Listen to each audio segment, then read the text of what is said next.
Hey there, everyone. It's Kelly from Kelly's Astrology here. Today, I'm back answering a question that was submitted via Instagram. And so let's dive in. I've got the question here. I'm going to read that out and then I'm going to answer it. So the question is, does the moon have the same level of importance in a night chart as the sun in a day chart? And this question was submitted via Yogi Dancer Esquire via Instagram. So the answer is yes. And what this question is about, does the moon have the same level of importance in a night chart as the sun does in a day chart, is to do with the Hellenistic concept of sect. That's spelled S-E-C-T. And I know my Aussie accent can sometimes play around with how the vowels come out. So I wanted to spell that out. So in the concept of sect, we have an understanding or an appreciation that the quality of energy that we get in the daytime is really different from the quality and the type of energy that we get in the nighttime.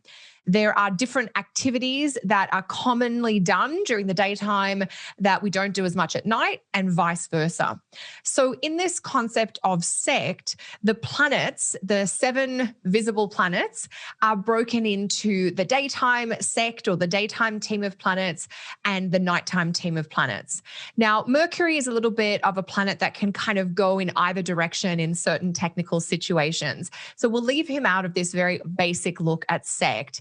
Basically, the day team planets are the sun, obviously, and Jupiter and Saturn.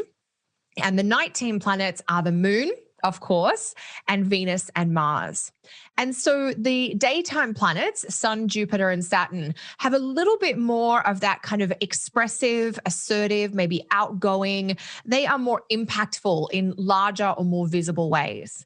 The nighttime planets, the moon, Venus, and Mars, have more to do with our inner life, our feelings, and our relationships, and the kinds of things we might do behind closed doors or with a smaller group of people that are in our inner circle. We might have our romantic relationships here, or our pleasures that we do when we're not trying to impress anyone. Or it might be more about how we get angry or how we show our frustration, which is usually something that we do more with the people closest to us, ironically speaking. So in this model, the sun is not super important in every birth chart. And in fact, this is one of the biggest challenges when people start looking into traditional styles of astrology and they already have an understanding of modern astrology.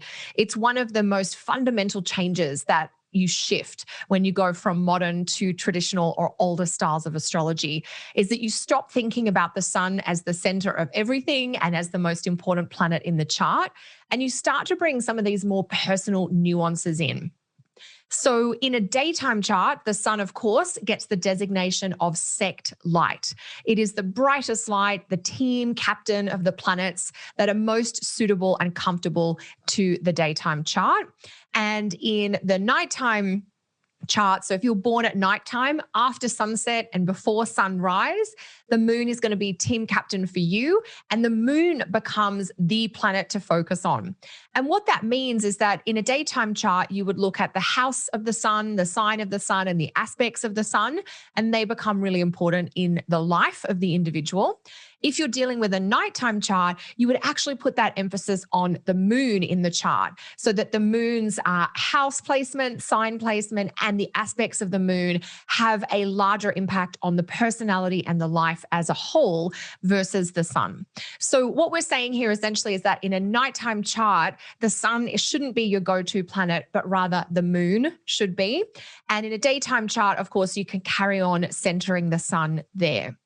There's a lot more that could be said about the concept of sect and this day versus night division of charts and how we shift things up a little bit. There are special technical terms that come in. We have the sect light, which is the sun in a daytime chart and the moon in a nighttime chart. We have what's called the benefic of sect, and that is the benefic planet, either Venus or Jupiter, that is most comfortable according to the day-night division. So in a daytime chart, no surprise, that's going to be Jupiter. We know that Jupiter is already on the daytime team. And of course, in a nighttime chart, the benefic of sect is going to be Venus, because she is the benefic on the nighttime team.